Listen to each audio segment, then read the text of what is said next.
میں مختصراً 2-4 باتیں عرض کروں گا۔ آزادی انسان کا حق ہے، اللہ کی نعمت ہے۔ آزادی کیا ہے، اس پر قرآن پاک سے ایک واقعہ عرض کرنا چاہوں گا، تاریخی واقعہ ہے۔ اللہ رب العزت نے جب حضرت موسیٰ علیہ السلام کو اور ہارون علیہ السلام کو اپنی قوم کی طرف، بنی اسرائیل کی طرف نبی اور رسول بنا کے بھیجا اور فرعون کے پاس بھیجا سب سے پہلے، تو پہلا پیغام یہ دیا کہ اذهبا الی فرعون انہ طغی، فرعون کے پاس جاؤ، وہ سرکش ہو گیا ہے، اسے اس سرکشی پر تنبیہ کرو اور مطالبہ کرو ان ارسل معنا بنی اسرائیل ولا تعذبهم۔ فرعون کے خاندان نے بنی اسرائیل کو غلام بنا رکھا تھا۔ اللہ رب العزت نے بنی اسرائیل کو آزاد کروانے کے لیے اپنے 2 پیغمبروں کی ڈیوٹی لگائی، موسیٰ علیہ السلام کی، ہارون علیہ السلام کی، اور میسج دے کر بھیجا ان ارسل معنا بنی اسرائیل ولا تعذبهم۔ موسیٰ علیہ السلام تشریف لائے، ہارون علیہ السلام ساتھ تھے، فرعون کو جا کے پیغام دیا کہ اللہ کے رسول ہیں، اللہ کی طرف سے آئے ہیں اور یہ میسج لے کر آئے ہیں، بنی اسرائیل کو ہم لے کر یہاں سے نکلیں گے، آزادی حاصل کریں گے، آپ بنی اسرائیل کے یہاں سے جانے میں رکاوٹ پیدا نہ کریں اور ولا تعذبهم، غلامی کے عذاب سے ان کو نکالیں۔ یہ موسیٰ علیہ السلام اور ہارون علیہ السلام دونوں کا پہلا پیغام یہ تھا۔ اس پر بڑا دلچسپ مکالمہ بھی قرآن پاک نے بیان کیا ہے۔ موسیٰ علیہ السلام جب گئے تھے مصر چھوڑ کر، موسیٰ علیہ السلام کا بچپن سارا فرعون کے گھر میں گزرا ہے۔ فرعون کی اہلیہ نے پالا تھا، وہ لمبی داستان ہے۔ تو فرعون نے وہ یاد دلایا، اپنے احسانات یاد دلائے۔ الم نربک فینا ولیدا، کیا تم ہمارے گھر میں بچپن میں، تمہارا بچپن میرے گھر میں نہیں گزرا؟ کیا ہم نے تمہاری پرورش نہیں کی؟ تم بچے تھے۔ فرعون موسیٰ علیہ السلام کو طعنہ دے رہا ہے کہ تم بچے تھے، میرے گھر میں پلے ہیں۔ وَلَا لَبِثْتَ فِينَا مِنْ عُمُرِكَ سِنِينَ، کتنا عرصہ ہمارے گھر میں رہے ہو، آج کی اصطلاح میں ہماری ٹکڑوں پر پلے ہو، ہماری روٹیاں کھائی ہیں، ہم نے تمہیں پالا ہے، اور اتنا عرصہ ہمارے گھر میں گزار کے ہمارے خرچے پر رہ کر پھر فالتک الذی فالتا، جاتے جاتے بندہ بھی مار گئے تھے، وہ یاد ہے ساری بات۔ یہ فرعون نے موسیٰ علیہ السلام کی آزادی کے مطالبے کے جواب میں طعنے دیے، 3 طعنے دیے۔ ہم نے پالا ہے تمہیں، اتنا عرصہ میرے گھر میں رہے ہو اور جاتے جاتے بندہ بھی مار گئے تھے، اب مجھے آزادی کا پیغام لے کر آئے۔ اس پر موسیٰ علیہ السلام نے بڑا خوبصورت جواب دیا، اللہ کے پیغمبر تھے، فرمایا کیا احسانات یاد دلا رہے ہو، کیا احسان چڑھا رہے ہو میرے سر پر؟ تلک نعمت تمنھا علی ان عبدت بنی اسرائیل، میری قوم کو غلام بنا رکھا ہے، یہی تمہارا احسان ہے مجھ پر؟ تلک نعمت تمنھا علی ان عبدت بنی اسرائیل، مجھے کیا احسان یاد دلا رہے ہو؟ میری قوم کو تم نے غلام بنا رکھا ہے اور مجھے 2 روٹیاں کھلا کے احسان چڑھا رہے ہو۔ یہ موسیٰ علیہ السلام نے جواب دیا، نہیں میں تو جاؤں گا، ہم آزادی کے لیے آئے ہیں۔ تو میں نے آزادی اللہ کی نعمت ہے، انسان کا حق ہے اور پیغمبرانہ مشن ہے۔ آزادی حاصل کرنا یہ خالی دنیا داری کا کام نہیں، دین کا تقاضا ہے۔ دوسری بات، دین کیا ہے؟ اللہ کے احکام کو نافذ کرنا، اس کے لیے آزادی ضروری ہے۔ معاشرے میں اللہ کے احکام بھی ہوں، بندوں کے احکام بھی ہوں، اللہ کے ساتھ شریک کرنا کسی بھی معاملے میں درست نہیں ہے۔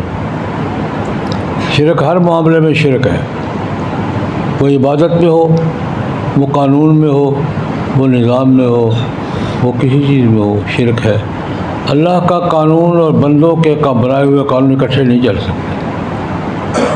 موسیٰ علیہ السلام نے بھی شریعت کے نفاذ کا آغاز انہوں نے کیا تھا، پہلے آزادی حاصل کی تھی، پھر شریعت آئی تھی۔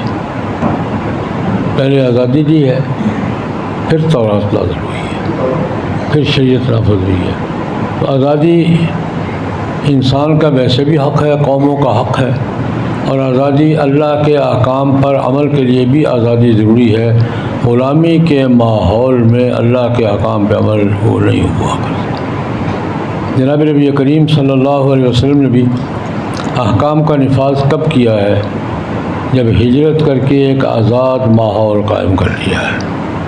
اور یہ بات بھی ذہن میں رکھیں، مکہ مکرمہ میں 13 سال غلامی میں گزارے ہیں۔ غلامی کا ماحول تھا، ان کا غلبہ تھا، یہ وہ عبادت نہیں کرنے دیتے تھے، بیت اللہ سے روکتے تھے، سب کچھ کرتے تھے، یہ بے بس تھے۔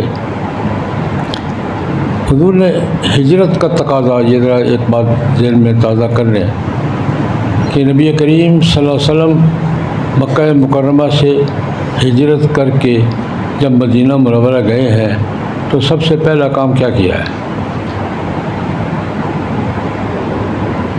سب سے پہلا کام ریاست قائم کی ہے، جس کو ریاست مدینہ کہتے ہیں۔ اور ایک تاریخ کا بڑا عجیب سوال ہے، بڑا دلچسپ سوال ہے کہ ہجرت کر کے گئے تھے، چھپتے چھپاتے گئے تھے، بچتے بچاتے گئے تھے، جاتے ہی حکومت قائم ہو گئی تھی، کیسے؟ مدینہ منورہ میں 10 سال حضور رہے، یا تو حکومت کس کی تھی؟ مکہ میں تو نہیں تھی، مدینہ میں جاتے ہی حکومت قائم ہو گئی تھی۔ کتنا عرصہ رہی ہے؟ 10 سال۔ 10 سال مدینہ میں ایک علاقے میں قائم ہوئی تھی، اور جب حضور کا وصال ہوا ہے تو حضور کی حکومت کہاں تک تھی؟ پورے جزیرۃ العرب میں تھی۔ جب آئے ہیں تو آتے ہی پہلے کیا ہوا ہے؟ یہودی بھی حکومت مان رہے ہیں، مسلمان بھی مان رہے ہیں، مشرک بھی مان رہے ہیں۔ آتے ہی حضور کی حکومت قائم ہو گئی تھی۔ مقدمے یہودی بھی حضور کے پاس لاتے تھے، دوسرے بھی لاتے تھے، اور ایک میثاق مدینہ کے نام سے ایک دستور بھی نافذ ہو گیا تھا۔ تاریخ اس بات کا جواب تلاش کرتی رہتی ہے کہ جناب ہجرت کر کے پناہ لینے آئے تھے، آتے حکومت بن گئی، کیسے بن گئی؟ اور مدینہ کے سارے قبائل نے اس حکومت کو تسلیم کیا۔ جب حضور تشریف لائے ہیں تو بحیرہ اہل هذه البحیرہ، مدینہ منورہ کے ساتھ یمبو تک سمندری پٹی ہے، اس پٹی میں حکومت قائم ہوئی تھی، یہودیوں پر بھی، مسلمانوں پر بھی، بت پرستوں پر بھی۔ اور جب حضور 10 سال کے بعد دنیا سے پردہ پوش ہوئے ہیں تو یہ حکومت مدینہ میں تھی یا پورے عرب میں تھی؟ جزیرۃ العرب، یمن میں بھی تھی، نجران میں بھی تھی، حجاز میں بھی تھی، یہ بحرین میں بھی تھی۔ یہ پہلے آزادی حاصل کی ہے، اقتدار حاصل کیا ہے، اس کے بعد شریعت آئی ہے، شریعت نافذ کی ہے۔ موسیٰ علیہ السلام نے پہلے کیا کیا تھا؟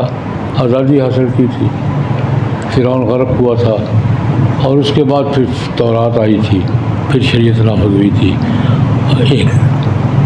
پھر یہ یوم آزادی کیا ہے؟ جناب نبی کریم صلی اللہ علیہ وسلم جب تشریف لائے ہیں مدینہ منورہ تو یہودی 10 محرم کا روزہ رکھا کرتے تھے، معمول چلا رہا تھا۔ پوچھا 10 محرم کا روزہ کیوں رکھتے ہو بھائی؟ کہ جی ہمارا یوم نجات ہے، یوم آزادی ہے، اس دن ہم نے فرعون سے آزادی حاصل کی تھی۔ فرعون غرق ہوا تھا سمندر میں قوم سمیت، ہم نے آزادی حاصل کی تھی فرعون کے ظلم سے، اس کی غلامی سے۔ یہ ہمارا یوم نجات ہے، ہم اس شکرانے میں روزہ رکھتے ہیں۔ نبی کریم صلی اللہ علیہ وسلم نے فرمایا نحن احق بموسیٰ منکم، ہمارا تعلق موسیٰ کے ساتھ زیادہ ہے، تم تو چھوڑ گئے ہو سب کچھ، ہم قائم ہیں۔ نحن احق بموسیٰ منکم، ہم تم سے زیادہ موسیٰ علیہ السلام سے تعلق رکھتے ہیں، ہمارا ہم تو اصل وارث ہیں، وہ تم تو پتہ نہیں کیا کرتے ہو، اس لیے ہم بھی رکھیں گے۔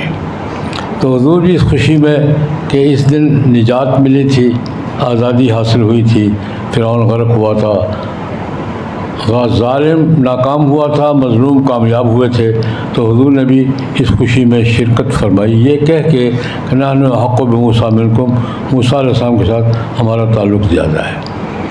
ایک بات تو میں نے عرض کی ہے، آزادی کیا ہے۔ 14 اگست ہماری دو بڑی نعمتیں ہمیں یاد دلاتا ہے۔ ہم نے انگریزوں کی غلامی سے آزادی حاصل کی تھی، اور صرف آزادی حاصل نہیں کی تھی، پاکستان کے نام سے ایک الگ ریاست بھی قائم ہوئی۔ ہماری ڈبل نعمتیں ہیں، آزادی مستقل نعمت ہے، لیکن پاکستان کے نام سے الگ ریاست کا قیام مستقل نعمت ہے کہ اللہ پاک نے ہم نے کہا تھا یا اللہ ہم ہندوؤں کے ساتھ نہیں رہ سکتے،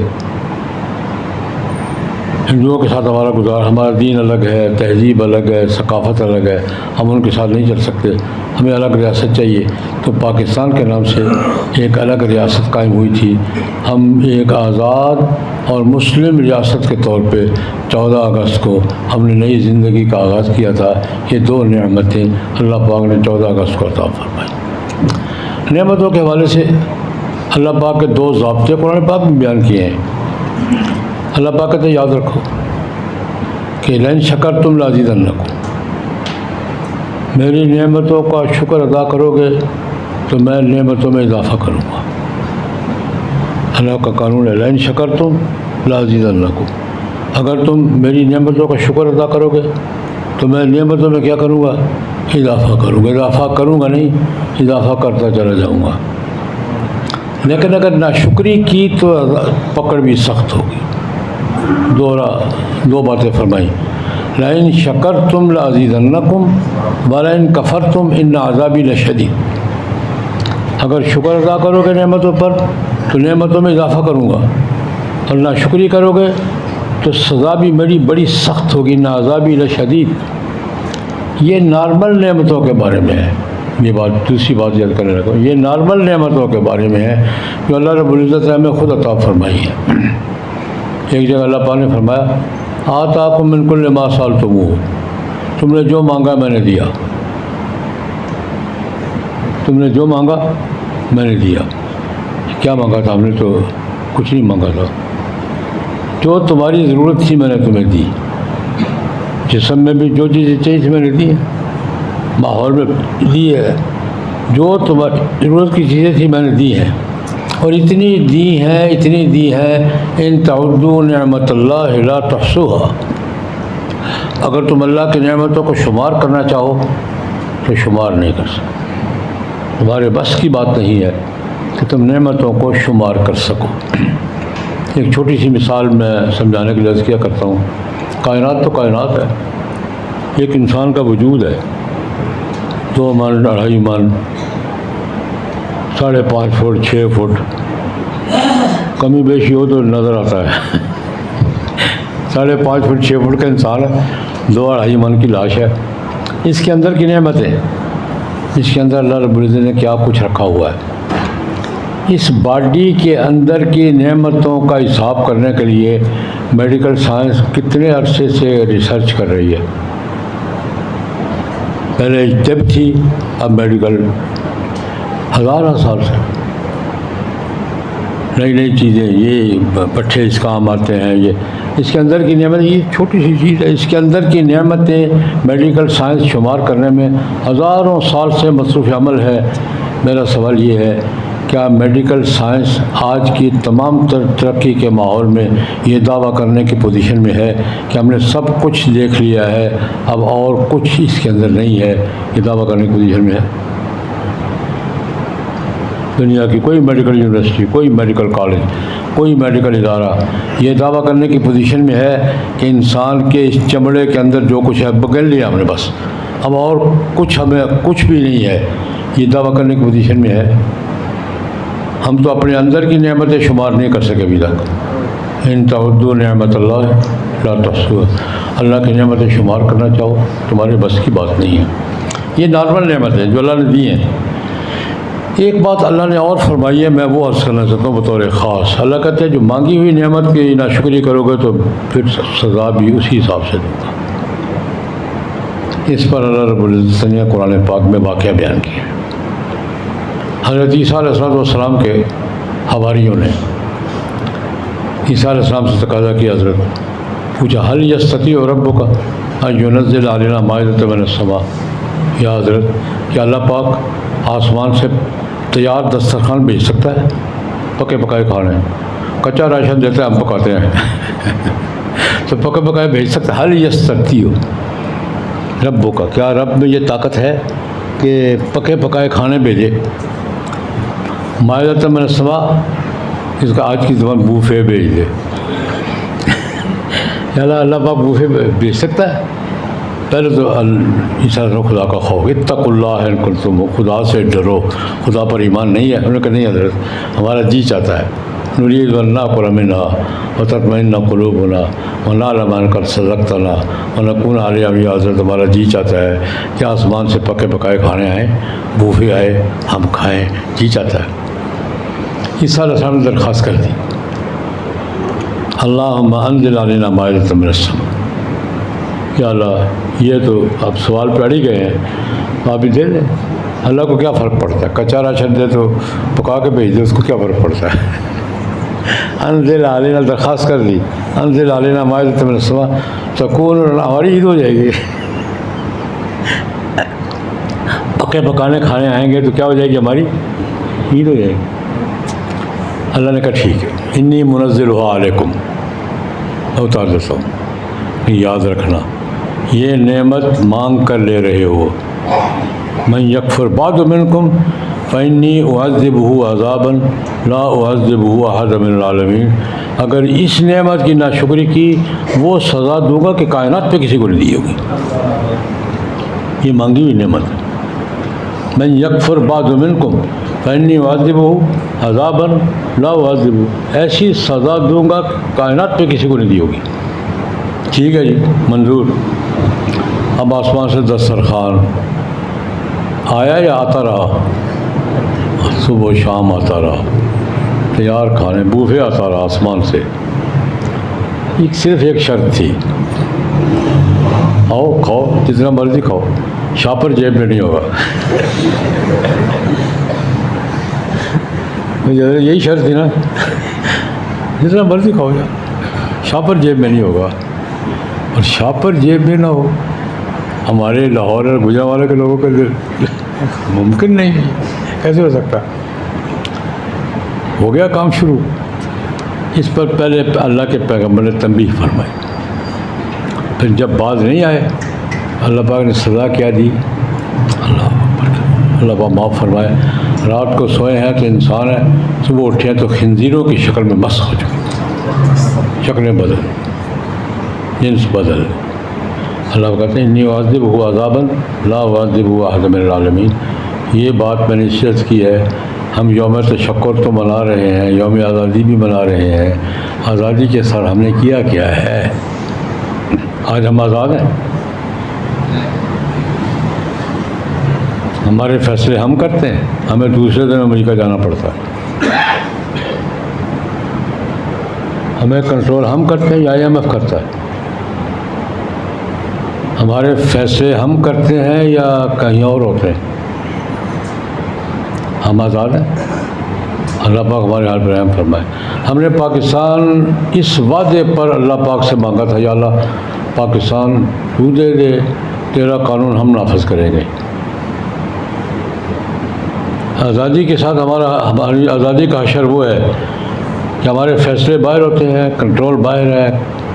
اور ایک جملہ اگر ناراض نہ ہو، یہ باہر کا کنٹرول پہلے ریموٹ کنٹرول ہوتا تھا، اب روبوٹ کنٹرول ہے۔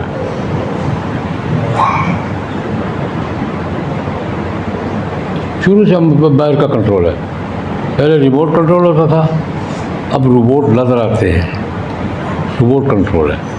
اور شریعت کے ساتھ ہم نے کیا کیا؟ ایک واقعہ اور سنا دوں۔ ہم نے وعدہ کیا تھا اللہ پاک سے کہ ملک تو دے دے، تیرا قرآن ہم نافذ کریں گے، کر دیا، ہو گیا۔ ایک واقعہ اور صلاح کے بعد تھوڑی لمبی ہوگی لیکن کوئی حل نہیں ہے۔ فتح مکہ کے بعد نبی کریم صلی اللہ علیہ وسلم حنین کی جنگ ہوئی ہے، اوطاس کی جنگ ہوئی ہے، طائف کا محاصرہ کر لیا تھا، 17 دن محاصرہ رہا، محاصرہ کامیاب نہیں ہوا، حضور واپس آ گئے۔ اب طائف والوں کو یہ مانا کہ ہمیں 17 دن گھیرے رکھا، فتح نہیں کر سکے۔ حضور مدینہ منورہ پہنچے، پیچھے پیچھے طائف کے سرداروں کا وفد آ گیا، ہم کلمہ پڑھنے آئے ہیں۔ طائف کے سرداروں کو، وہ عبد جلیل، وہ جنہوں نے پتھر مروائے تھے، ان کا بیٹا بھی ساتھ ہے، کہ ہم کلمہ پڑھنے آئے۔ مان یہ تھا کہ یہ ہمیں فتح نہیں کر سکے، ہم آئے ہیں اپنی شرطوں پر کلمہ پڑھیں۔ سیرت کی ساری کتابوں میں موجود ہے یہ واقعہ، اگر تلاش کرنا تو بنو ثقیف کے وفد کی رسول اللہ سے ملاقات، اس کو پڑھ لیں۔ آئے، ہم کلمہ پڑھنے آئے، ٹھیک ہے پڑھو، لیکن ہماری کچھ شرطیں ہیں۔ شرطوں کے پیچھے کیا تھا کہ یہ ہمیں فتح نہیں کر سکے، ہم آئے ہیں، ہماری کچھ شرطیں ہیں، وہ شرطیں منظور ہے تو کلمہ پڑھ لیں گے۔ پہلی شرط کیا ہے کہ آپ نے سارے قبیلوں کے بت توڑ دیے ہیں، ہمارا بت نہیں توڑیں گے آپ، لات نہیں ٹوٹے گا، ہم عبادت نہیں کریں گے، ہماری ثقافتی ورثہ قائم رکھیں گے، لیکن آپ توڑیں گے نہیں۔ دوسری شرط، نمازیں 5 ہی پڑھیں گے، ٹائمنگ ہماری اپنی ہوگی، یہ سورج کے حساب سے نہیں پڑھیں گے، اپنی ٹائمنگ سے پڑھیں گے، نمازیں 5 ہی پڑھیں گے، لیکن ٹائمنگ ہماری ہوگی۔ اپنے دفتر بھی کھولنے ہوتے ہیں، اسکول بھی جانا ہوتا ہے، فیکٹری بھی جانا ہوتا ہے، یہ ہم بھی ہے۔ تیسری شرط، آپ کہتے ہیں شراب حرام ہے، ہمارا علاقہ انگوروں کا ہے، طائف آج بھی انگوروں کا علاقہ ہے، انگور کچا مارکیٹ میں بیچ دیا، کچھ نہیں ملتا، پکا کے پیک کر کے بیچ دیا، سارے سال کا خرچہ نکل آتا ہے، شراب نہیں چھوڑیں گے، ہمارا معیشت کا مسئلہ ہے، ہماری معیشت کو شراب نہیں چھوڑیں گے۔ کتنی ہو گئی؟ 3۔ آپ کہتے ہیں سود چھوڑ دو، ہمارا تو سارا بزنس سود پر ہے، دوسری قوموں کے ساتھ بزنس سود پہ کرتے ہیں، سود نہیں چھوڑ سکتے۔